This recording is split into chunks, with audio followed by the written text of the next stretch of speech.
the U.S. immigration laws to allow former Iranian President BaniSadr to travel to the United States to promote his Hill. Was there political interference with the release of the Iranian hostages? Momentum for a formal congressional investigation to answer that question is building. I would like to see the end of the story. I would like to find out what really happened precisely, and if somebody can do that, my own feeling is that I would welcome that. Former Carter administration official Gary Sick met with key Democratic House members who are trying to decide whether to investigate. Sick presented detailed evidence to support his conclusion that leaders of the Reagan campaign, including William Casey, met secretly with Iranian representatives and convinced them to delay the release of the hostages until after the election. The allegations also include charges that vice presidential candidate George Bush made a secret trip to Paris to speak with the Iranians just weeks before the election. The White House consistently has denied that. After the congressional meeting, the decision was to continue to explore the matter informally. We are 10 years after the fact, but in only the opening moments of what could be a very long and painful affair. A key member of the Reagan campaign, Richard Allen, who went on to be National Security Advisor, challenged Congress to investigate. If for some reason the Congress decides not to go ahead, that's pretty clear evidence that this story is shattered, and the credibility of those who are promoting it is shattered. One of those promoting it, more than a decade after he was a key participant in the hostage crisis, is former Iranian President Abul Hassan BaniSadr. In his book, BaniSadr writes, "I have proof of contact," as early as the spring of 1980. Donc, à mon avis, c'est Bush qui a organisé tout ça. Mais est-ce que celui était présent? Il y a des sources qui disent oui. Republican members of the House Foreign Affairs Committee, who were not present, sent a letter to the Democrats asking to participate in future proceedings. Shattered. One of those promoting it more than a decade after he was a key participant in the hostage crisis is former Iranian President Abul Hassan BaniSadr. The State Department has now granted him permission to travel to the U.S. to conduct a book tour. In his book, BaniSadr writes, "I have proof of contacts," as early as the spring of 1980. À mon avis, il faut une tête de CIA pour organiser ce dealing secret. Et cette tête n'était pas Reagan, c'était Bush. Donc, à mon avis, c'est Bush qui a organisé tout ça. Mais est-ce que celui était présent? Il y a des sources qui disent oui.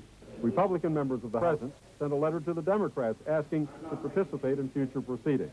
Partisan considerations aside. Former Iranian President Abul Hassan BaniSadr is promoting a new book he's written, which alleges members of the Reagan campaign manipulated the timing of the Iranian hostage release. CNN has learned that the Bush administration will allow BaniSadr to visit the United States. Yesterday, the administration decided to grant him a special waiver visa. He cannot get a standard visitor's visa because of his association with Iran's government during the hostage crisis. To thwart then-President Carter's re-election bid. More from Bob Franken. I, Ronald Reagan, do solemnly swear that It was just moments after Ronald Reagan was sworn in as president that the Iranian hostages were released, even though it was Jimmy Carter who worked for their freedom till the very last instant of his presidency. The hostage crisis had undermined Carter's re-election bid, and ever since then, there have been rumors that that was no accident. Now Congress is thinking about a full-fledged investigation into the charges that members of the Reagan presidential campaign, coordinated perhaps by the late William Casey, met with Iranian officials in secret and got them to delay release of their U.S. hostages until after the election. Casey became the Reagan administration's CIA director. The U.S. State Department apparently recommending the exiled diplomat be granted a visa. The Justice Department must still approve the recommendation, however. The former Iranian president, Abul Hassan BaniSadr, is on his way to the United States to promote a book which, if taken seriously, could damage the Bush administration. He claims that in 1980, in a bid to ensure that Democrat Jimmy Carter was not re-elected president, Ronald Reagan's Republican campaign team secretly negotiated with the Iranians to ensure that the hostages were not released.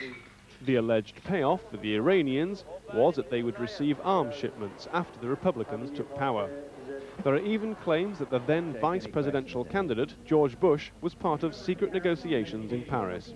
Was I ever in Paris in 1980? Definitively, definitely, no. That's all I'm going to tell you. That's all, but please print it. And let's try to stop this rumor mongering that's going on. Stop repeating rumors over and over again.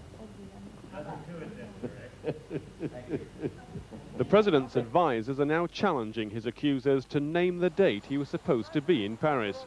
They say he can prove his whereabouts because he was on the campaign trail.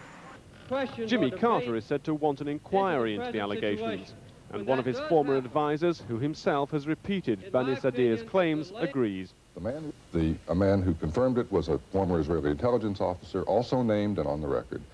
Carter's presidency foundered on the hostage issue, and the hostages were released minutes after Reagan took office. Carter appeared to be a broken man. The allegations are seen by Republicans as a bid to smear both the Bush presidency and that of his predecessor, Ronald Reagan. Some Democrats believe that Congress should conduct a full inquiry. Tim Marshall, Sky News. Jimmy Carter conclure à marcher avec les Iraniens pour libérer les 52 otages juste après l'élection de Ronald Reagan ne pouvait que renforcer le prestige de ce dernier. Et c'est ce qui s'est produit. Gary Sick, par ailleurs, est convaincu que George Bush, alors candidat à la vice-présidence de Ronald Reagan, a participé à des réunions à Paris en octobre 80. Réunions au cours desquelles cet accord aurait été passé. De son côté, l'ancien président iranien BaniSadr ajoute que George Bush, en tant qu'ancien patron de la CIA, avait l'état d'esprit approprié pour conclure un tel marché. S'il ne mentionne pas le nom de l'actuel président des États-Unis, il confirme qu'accord il y a eu. À la Maison-Blanche, en tout cas, ce matin, on niait toutes ces accusations. Suis-je allé à Paris en 1980? Définitivement non. C'est tout ce que je vous dirai. S'il vous plaît, imprimez-le et cessons un peu ces colportages de rumeurs.